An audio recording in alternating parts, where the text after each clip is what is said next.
नमस्कार जोहार। युग दर्शन के आज के इस कार्यक्रम में आप सबों का बहुत बहुत स्वागत है।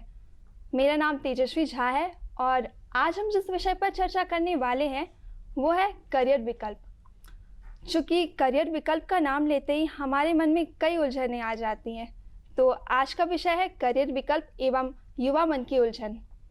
तो इस चर्चा में हमारे साथ मौजूद है हमारे कई युवा मित्र भी। तो इस चर्चा में आगे बढ़ने से पहले मैं अपने युवा मित्रों का परिचय लेना चाहूँगी। मेरा नाम निखिल कुमार है। मैं सेंट जेवियर कॉलेज से इंग्लिश लैंग्वेज एंड लिटरेचर की पढ़ाई कर रहा हूँ। मैं अभी 3rd ईयर में हूँ। मेरा नाम विवेक सिंह है। मैंने सेंट्रल यूनिवर्सिटी ऑफ झारखंड से masters in journalism and mass communication की पढ़ाई ख़त्म की है। मेरा नाम सचिन कुमार है। मैं सेंट जेवियर कॉलेज से हिंदी विषय में स्नातक की पढ़ाई कर रहा हूँ। तो जब बात होती है युवाओं के बारे में तो हमारे मन में एक तस्वीर उभर जाती है जो कि होती है समाज के नए भविष्य की।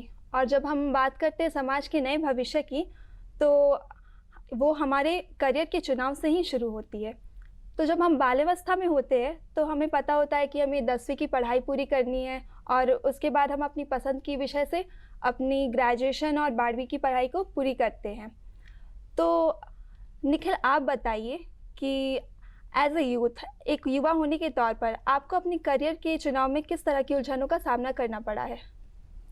सबसे बड़ी समस्या जो मुझे भी हुई है और मेरे नज़रिए में हर एक युवा को होती है वो है एक लक्ष्य का निर्धारण ना कर पाना।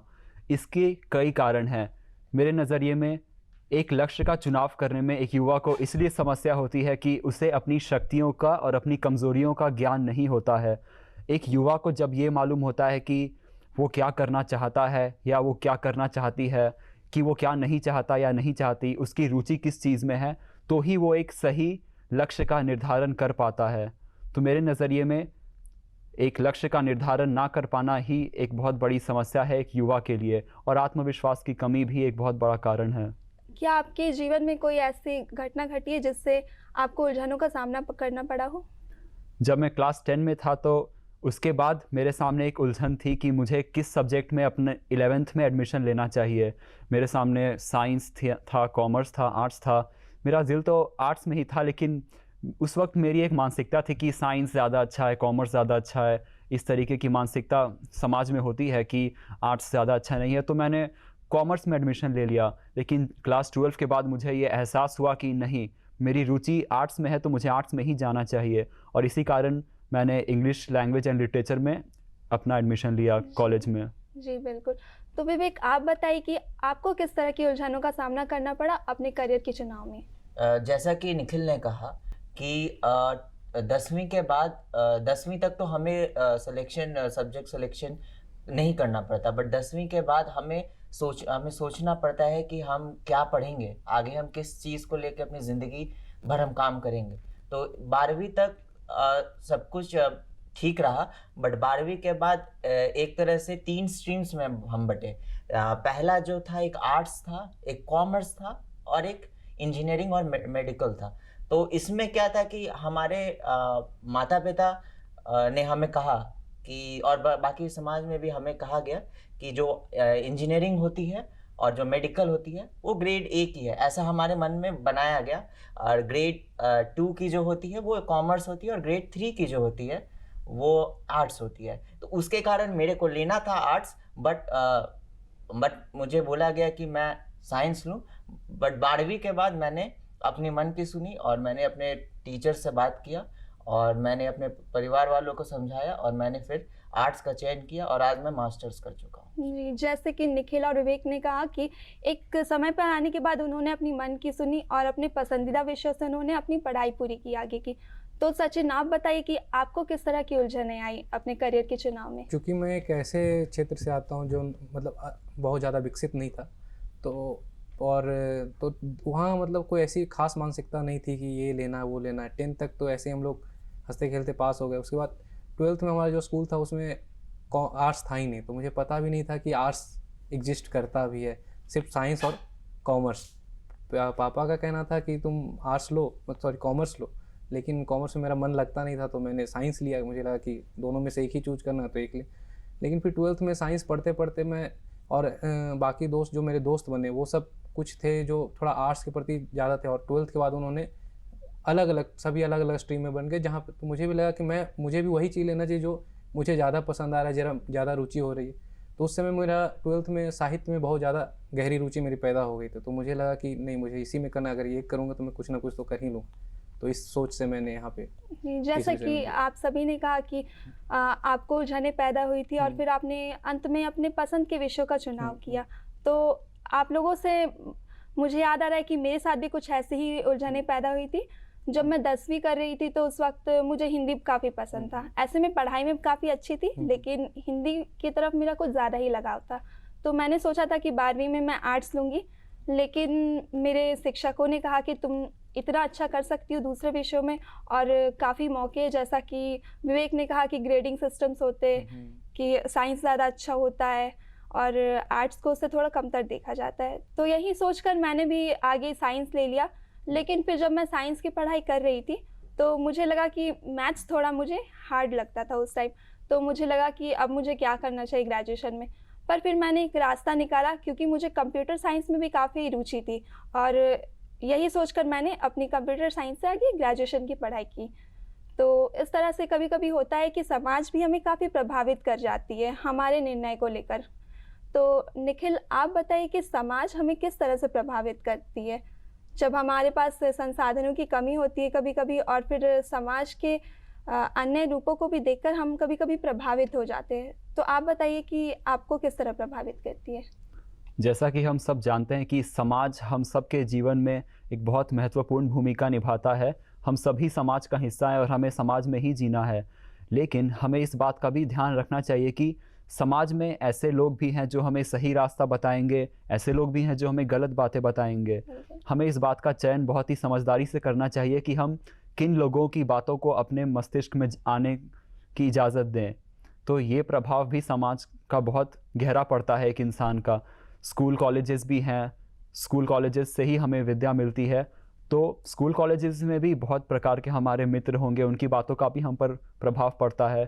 तो जब हम अपने करियर का चुनाव कर रहे हो तो ये ज़रूरी है कि हम सारे प्रभावों को हटाकर केवल वो सोचें जो हमारे लिए सही होगा। जी बिल्कुल।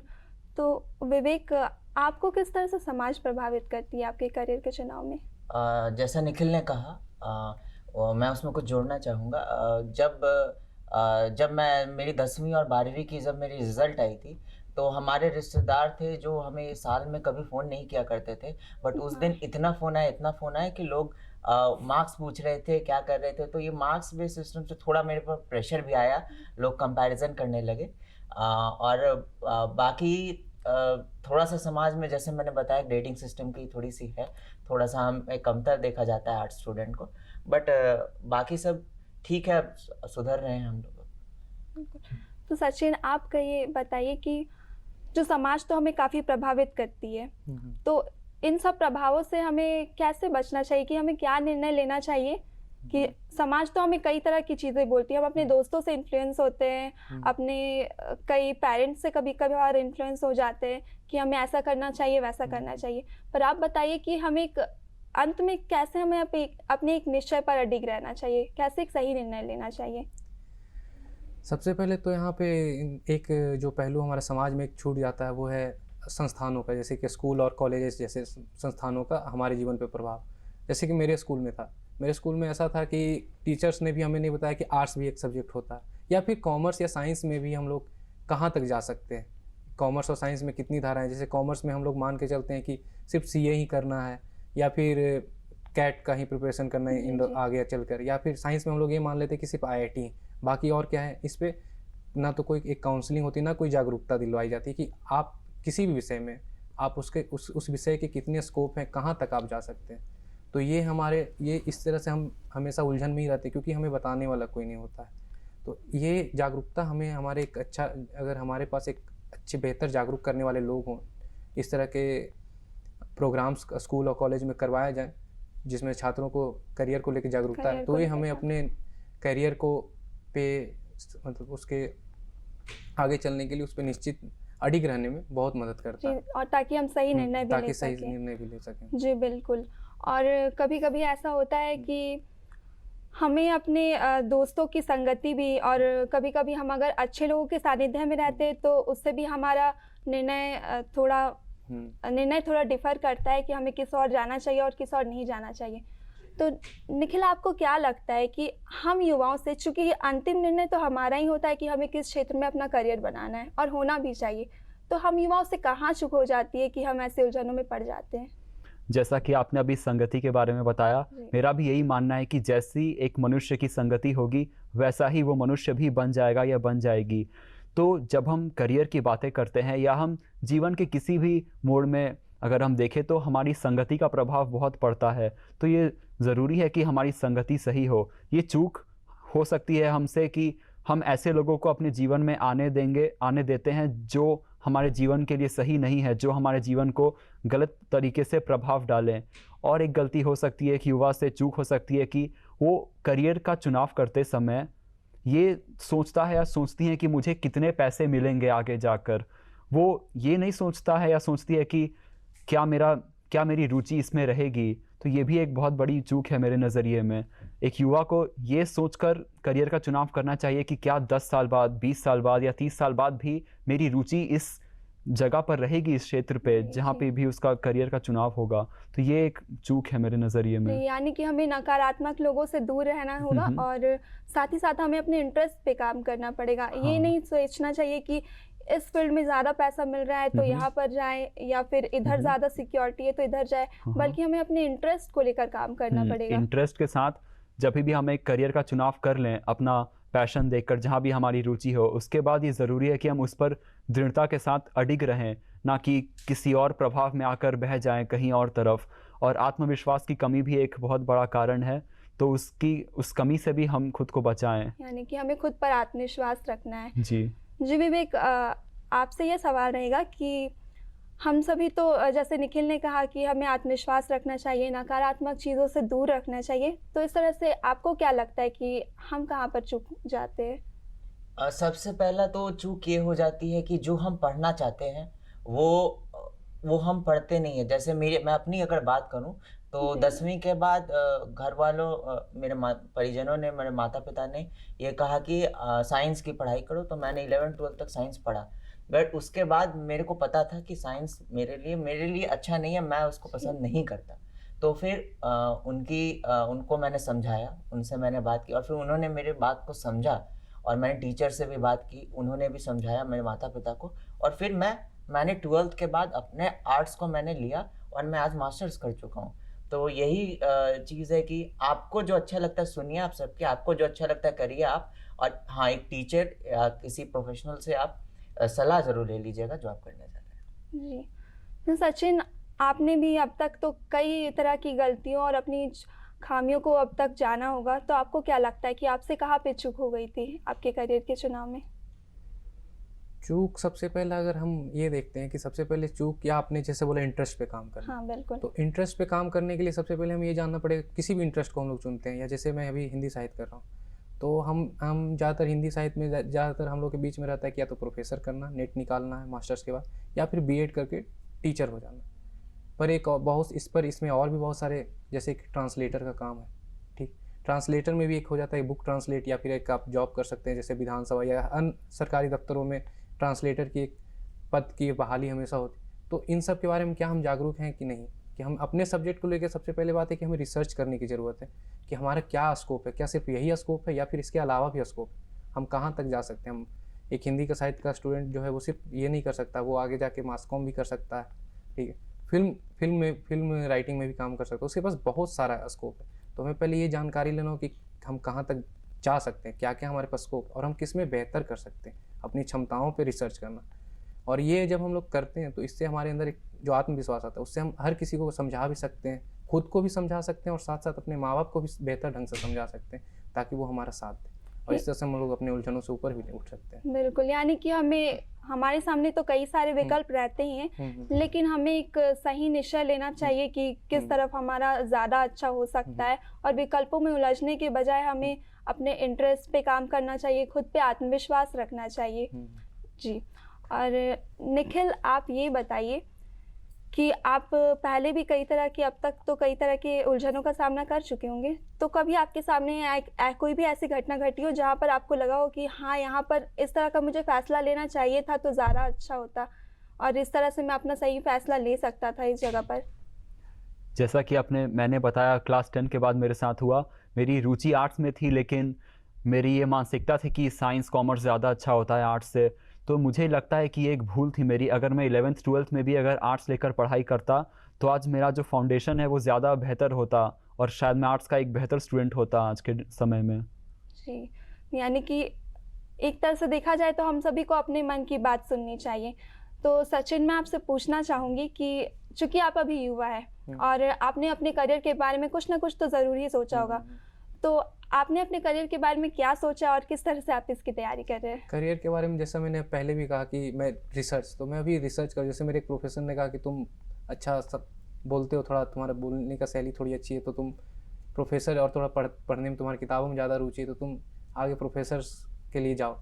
लेकिन मैं ट्रांसलेटर के जॉब के लिए भी देख रहा हूँ कि मैं कितना कर सकता हूँ, क्या कर सकता हूँ। प्लस मेरा एक थोड़ा सा मीडिया में भी इंटरेस्ट है, तो मैं तीनों में पहले अपने आप को अभी मैं उस स्टेज पे हूँ जहाँ मैं अभी रिसर्च कर रहा हूँ, खोज रहा हूँ कि मेरी कितनी क्षमता और मेरे लिए कौन सा विकल्प ज़्यादा बेहतर रहे। यानी कि आप एक विकल्प पे ना काम करके 2-3 विकल्प को अपने साथ रख रहे हैं और जहां आपको सही लगेगा आप वहां पर अपने करियर बनाने की सोच रहे हैं। जी, और विवेक, आप क्या कर रहे हैं अपनी करियर की तैयारी को लेकर? जैसा कि मैंने तो मास्टर्स कर लिया है, लेकिन इस बात से मुझे एक बात याद आई है, मेरे मित्र की बात याद आई है जो गांव से पढ़ने के लिए शहर आया था और उसने 3-4 साल तैयारी की, सरकारी एग्ज़ाम की तैयारी की, मेंस एडवांस मेडिकल की तैयारियां की, लेकिन तब भी उसका हुआ नहीं। एक्चुअली 2-3 मित्र थे, मतलब एक मैं कॉमन बता रहा हूँ, तो उनका निकला नहीं, तो वो वापस गांव जा नहीं पा रहे थे। वो बोल रहे थे कि अगर हम गांव जाएंगे तो हम अपने माता पिता को क्या हम बोलेंगे। तो ये चीज़ उनके मन में एक बहुत बड़ी दुविधा थी। तो इस चीज़ को भी ये रखना चाहिए कि जो हमारे मन में है वो हमें करना चाहिए, और अगर नहीं हो पा रहा है तो आपको तुरंत चेंज करना चाहिए और जो चीज़ आप कर सकते हैं दूसरे रास्ते को पाना चाहिए। फिर उसने सरकारी नौकरी का एग्ज़ाम दिया और उससे फिर सरकारी नौकरी प्राप्त हुई। तो चेंज भी रहना, रिजिड नहीं होना चाहिए और थोड़ा सा चेंज करते रहना चाहिए जो चीज़ मैं आपको रिजल्ट चाहिए। ठीक है, और निखिल, आपने क्या सोचा अपने करियर को लेकर कि आप किस करियर में अपना, किस क्षेत्र में अपना कदम बढ़ाएंगे और आप अभी से इसकी किस तरह से तैयारी कर रहे हैं? मैंने ये निर्णय लिया है कि मैं सिविल सर्विसेज की तैयारी करूंगा, क्योंकि मेरी रुचि ह्यूमैनिटीज़ में ही है, तो मुझे लगता है कि मैं वहाँ ज़्यादा अच्छा कर पाऊंगा। चल, ये बहुत ही बढ़िया है, यानी कि आप अपनी रुचि के हिसाब से अपना करियर चुनना चाह रहे हैं। जी, मेरे नज़रिए में यही हर युवा को करना चाहिए, जहाँ पे भी उसकी रुचि हो वहीं जाना चाहिए। जहाँ जिस तरफ उनकी रुचि हो वहीं पर उन्हें अपना सारा समय और अपना सारा ज्ञान वहाँ पर ही इन्वेस्ट करना चाहिए। बिल्कुल। तो विवेक जी, मैं आपसे पूछना चाहूँगी कि आपने अपनी मास्टर्स की पढ़ाई पूरी कर चुकी है आपने और आप अभी जॉब भी कर रहे हैं, तो आप हमारे युवा मित्रों से क्या कहना चाहेंगे, उनसे क्या साझा करना चाहेंगे कि अगर वे कभी किसी ज़िंदगी में किसी समय किसी उलझन में पड़ जाए, इस तरह से करियर के चुनाव में उलझन में पड़ जाए, या फिर अभी भी बहुत सारे होंगे जो उलझे हुए ही हैं, तो आप उनसे क्या साझा करना चाहेंगे, उन्हें क्या कहना चाहेंगे? मेरा उनसे यही कहना है कि वो अपने मन की सुने, उन्हें को क्या करना है, ये किसी और की बातों में ना आए और अपने मन की सुने, और एक प्रोफेशनल, एक टीचर्स के माध्यम से आप उनसे बात करें, उसमें क्या स्कोप है, क्या है, और अपने परिवार वालों के साथ बैठें और उन्हें समझाएं और उसी में जाएं जिस चीज़ में आपका मन है। और क्योंकि आपको उसके साथ जीवन बिताना है, आपको उसमें नौकरी करनी है, उसमें पूरा ज़िंदगी भर वो आपके साथ रहेगा। और वही करें, सब सुनिए आप सबकी, बट करिए आप अपने मन की। जी, जैसे सुनना है हमें सबकी, लेकिन करना है हमें अपने आप से सोच कर कि हमने सुन तो लिया है, लेकिन फिर क्या सही है क्या गलत है वो हम खुद की क्षमताओं को हम खुद ही जानते हैं, कोई और तो हमें नहीं बता सकता। यानी कि हमें खुद के डिसीज़न पर एक बिल्कुल ही अडिग रहना है, आत्मविश्वास के साथ काम लेना है। जी, आप चूँकि अभी ग्रेजुएशन में हैं, 3rd ईयर में, तो आपको क्या लगता है कि हमारे समाज में या फिर हमारे स्कूल्स में इस तरह की चीज़ें होनी चाहिए ताकि हमें करियर के चुनाव में थोड़ी आसानी रहे, हमें कोई किसी तरह की उलझन ना आए? सबसे पहले मैंने वही कहा कि उस तरह के एक प्रोग्राम्स होने चाहिए, ज़रूरी है कि, और लगातार शिक्षकों को चाहिए कि वो बच्चों को से बात करते रहें, शिक्षक खुद भी थोड़े अवेयर हों इन सब चीज़ों में, और वो क्लासेज के बीच में बताते रहें कि हाँ ये तुम कर सकते हो, ये कर सकते हो, ठीक। ये ना हो कि हाँ बस पढ़ाए जा रहे हैं, थोड़ा सा उन्हें चाहिए, क्योंकि बच्चे हैं वो बहुत नहीं अपने आप को खोल पाते हैं, बहुत ज़्यादा हर हर हर बच्चे से हम उम्मीद नहीं कर सकते हैं कि हम वो थोड़ा अपनी तरफ से हर चीज़ को करें। अगर उसे थोड़ी सी सही दिशा मिल जाए तो वो अपने आप आगे बढ़ जाएगा। तो ये सुनिश्चित करना थोड़ा सा शिक्षकों और स्कूलों का काम होना जी, चाहिए। जी। बिल्कुल, यानी कि हमें खुद पर आत्मविश्वास रखना है और हमें अपने पेरेंट्स को यकीन दिलाना है कि हम इस क्षेत्र में अच्छा कर सकते हैं। इस क्षेत्र में हमारे साथ हमें काफ़ी ज़्यादा नॉलेज है इसके बारे में और हमें कभी भी अपने आप को कमतर नहीं मानना है। हमें अपने अंदर बहुत सारे स्किल्स को डेवलप करने हैं। हम कहते हैं कि अक्सर कि हमारे पास इतने सारे विकल्प होते हैं कि हम उलझ जाते, इतने सारे संसाधन होते हैं कि हम उनमें उलझ जाते। लेकिन इन सबों को हमें अपनी कमज़ोर कड़ी नहीं बनानी है, बल्कि इन सबों को अपना एक मजबूत कड़ी बनाकर चलना है और इन सब चीज़ों का सदुपयोग करके हमें इस ज़माने के हिसाब से ढलना है और खुद को वर्सेटाइल बनाना है। यानी कि हमें बहुत ही सोच समझकर अपने इंटरेस्ट के साथ और जहाँ हम अच्छा कर सकते हैं, उस तरफ ही अपना करियर बनाना है। तो दर्शकों, इस विषय पर हम जितनी भी चर्चा करें वो कम पड़ जाएँगी, लेकिन वक्त हो चला है आपसे विदा लेने का।